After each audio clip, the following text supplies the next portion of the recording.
اعوذ باللہ من الشیطان الرجیم بسم اللہ الرحمن الرحیم فلا تعجبک اموالہم ولا اولادہم انما یرید اللہ لیعذبہم بہا فی الحیاۃ الدنیا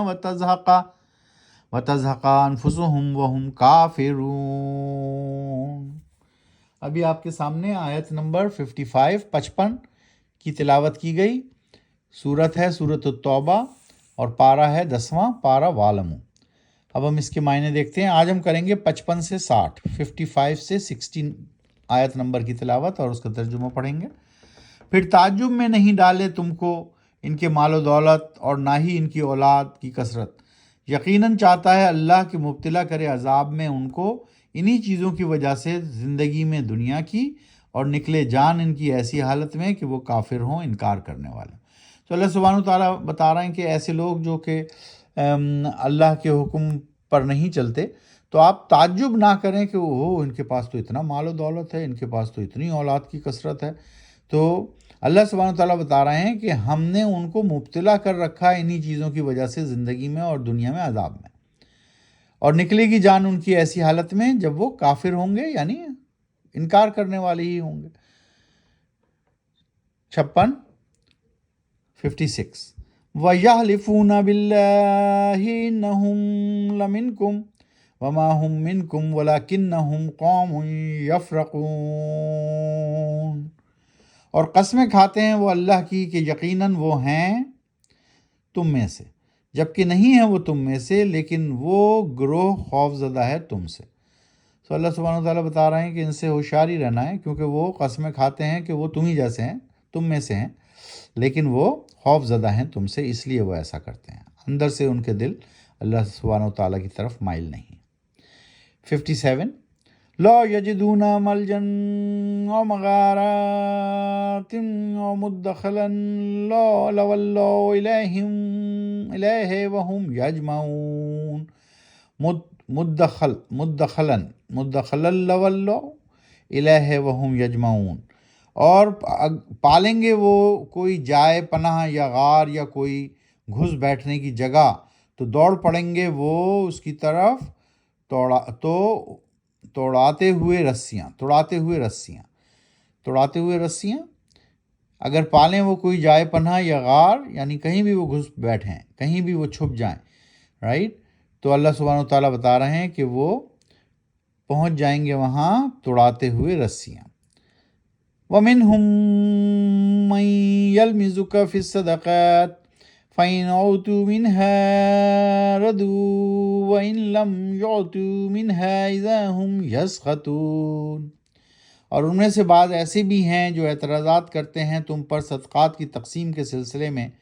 پھر اگر دیا جاتا ہے ان کو اس میں سے کچھ تو وہ راضی ہو جاتے ہیں، اور اگر نہیں دیا جاتا ہے اس میں سے فوراً وہ بگڑ کر نکتہ چینی کرنے لگتے ہیں۔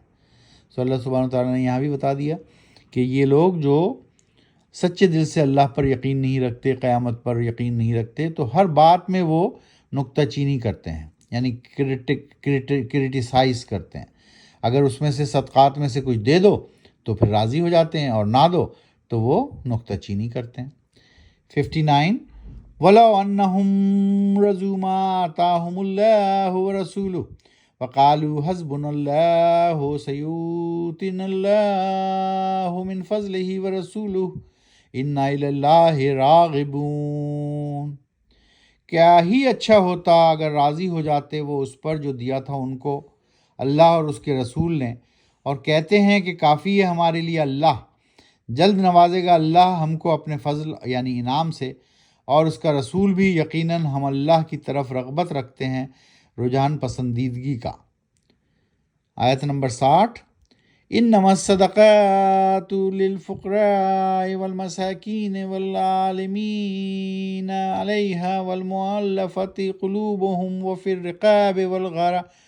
والغارمین وفی سبیل اللہ وابن السبیل فریضۃ من اللہ واللہ علیم حکیم۔ یقیناً صدقات تو دراصل فقراء اور مساکین کے لیے ہیں، اور ان کے لیے ہیں جو معمور ہیں صدقات کے کاموں میں، اور ان کے لیے ہیں جن کی تالیف قلب یعنی دلوں کو جیتنا مطلوب ہو، اور گردنوں کو چھڑانا اور مدد کرنا قرض داروں کی، اور راستے میں اللہ کے جہاد کے لیے اور مسافروں کی مدد کی خرچ کے لیے یہ فریضہ ہے، ضابطہ ہے اللہ کی طرف سے۔ یقیناً اللہ علیم حکیم ہے، سب کچھ جاننے والا اور بڑی حکمت والا ہے۔ تو اگر صدقات اور جو بھی عطیات یا جو بھی پیسہ جمع ہوتا ہے، اللہ سبحانہ وتعالیٰ یہاں صاف بتا رہے ہیں آیت نمبر 60 سورہ توبہ پارہ وعلمو کہ یہ صدقات اور فطرہ ہو، صدقات ہو، زکوٰۃ ہو، یہ سب جو بھی مال و متاع جمع ہوتا ہے کسی حکومت کے پاس یا کسی بڑے کے پاس یا کسی ادارے کے پاس، وہ دراصل فقراء اور مساکین کے لیے ہے، اور ان کے لیے ہے جو صدقات کے کاموں میں یعنی ریپیٹ کرنا ہے اگر اس کو صدقات کے کاموں میں، تو اس میں بھی آپ فار ایگزامپل جیسے مثال دے دیں کہ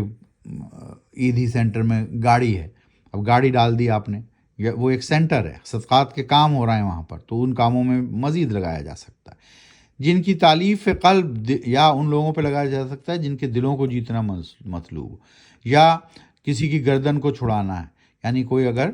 مغلوب ہو گیا ہے اور اس کو چھڑانا ہے دشمن سے، تو اس کے لیے اس پیسے کو استعمال کیا جا سکتا ہے، اور قرض داروں کی مدد کے لیے استعمال کیا جا سکتا ہے، اور اللہ کے لیے جہاد کے لیے استعمال کیا جا سکتا ہے، اور مسافروں کی مدد کے لیے استعمال کیا جا سکتا ہے۔ یہ وہ جگہیں ہیں جہاں پر صدقات کو استعمال کیا جانا چاہیے۔ اللہ سبحانہ وتعالیٰ کا کھلم کھلا یہ 60 نمبر کی آیت یاد رکھیں، سورہ توبہ میں ہے، پارہ وعلمو کہ صدقات، فطرات، زکوٰۃ کی جو بھی جمع ہوتی ہے رقم، اس کو کہاں استعمال کرنا چاہیے۔ تو قرآن شریف کو سمجھ کر پڑھیے، آہستہ آہستہ پڑھیے اور اپنی زندگی میں نافذ کیجیے، یہی ضابطۂ اخلاق اور ضابطۂ حیات ہے۔ وما علینا الا البلاغ، صدق اللہ العظیم۔